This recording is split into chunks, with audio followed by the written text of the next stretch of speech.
Kigali genocide had a population of 7 million people, mainly comprised of two distinct groups, the 15% minority Tutsi and the 85% majority Hutu. However, the two groups are eerily similar in a number of ways. They both speak the same language on the same land and perform the same traditions. The war was sparked by the Rwandan government, who used terror and propaganda, pitting the two groups against each other. Tensions started building long before the Rwandan genocide had even begun, but things really started to heat up when the Hutu president was assassinated. This murder sparked another violent reaction from a Hutu military group, who immediately declared war on any Tutsi in sight, ensuring the execution of the leader of the Tutsis within 24 hours of the outbreak of war. During periods of war in Rwanda, which lasted from April 1994 to July 1994, approximately 800,000 people were slaughtered, namely people of the Tutsi ethnicity. Mass murders and attempts at genocide merely began in Kigali, but things didn't end there. Rapidly, this rebellion and mass violence enveloped the entire country of Rwanda within a few short hours, which would start a war that lasted for a period of 3 months. Many Tutsis found shelter in hope in places of worship, only to be bombed or taken out by machetes by government soldiers. The chances of women being sexually assaulted by Hutu soldiers were very high and had a 67% chance of contracting HIV and AIDS, which proved to be a brutal method of genocide.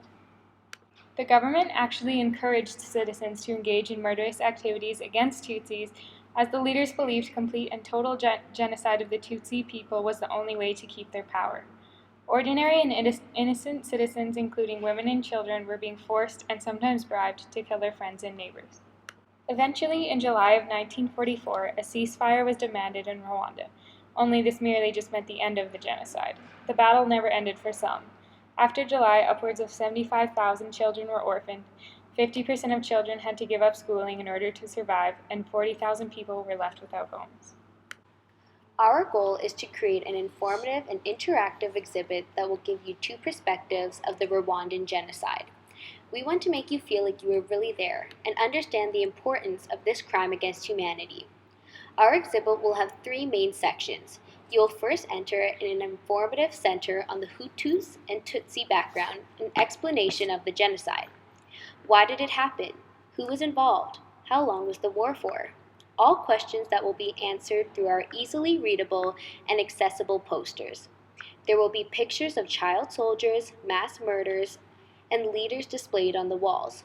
Statistics of how many died and who was involved are prominent points that will be addressed. In both information centers, there will be large posters on how countries had the option to step in and help and did not. Countries did not feel the need to step in, and sadly, thousands were killed. Within the information section, it will be organized into three rooms that connect: the Hutus, Tutsis, and the role that other countries played. Once the visitors are informed, in groups of 10, you will enter a small interactive room. If you are under the age of 12, you will need a parent's consent to enter this interactive space.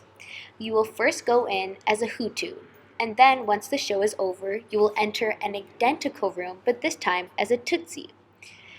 You will be provided with headphones and enter an experience that will put your life into perspective. In each room, you will have a unique audio and visual experience. You will hear gunshots, the sounds of screams of being in the middle of a civil war, speeches from leaders depending on what room you are in, and have small video clips of real-life footage. Our goal is for you to understand the situation through our informative center and interactive rooms. We hope you feel leaving educated and informed about a genocide that no one should disregard. The Rwandan genocide also focuses on Canada's part. Partnered with the United Nations, Canada tried to restore peace and order by sending in soldiers who had no clue of any circumstances, and when asking for help, they were denied.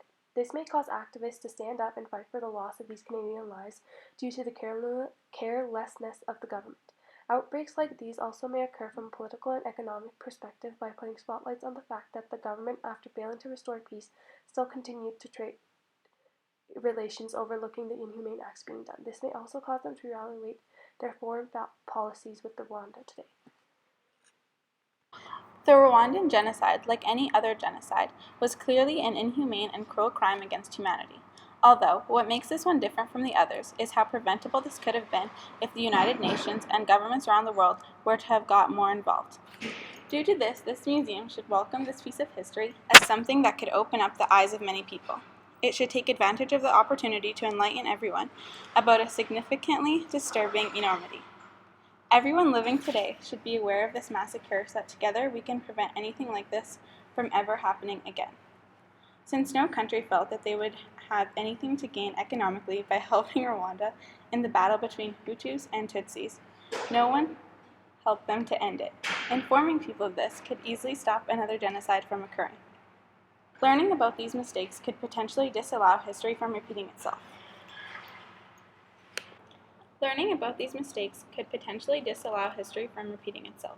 Rwanda was like almost all other countries in the world, including Canada. It was made up by more than one ethnic group. This genocide was caused by ethnic conflict within one country's borders.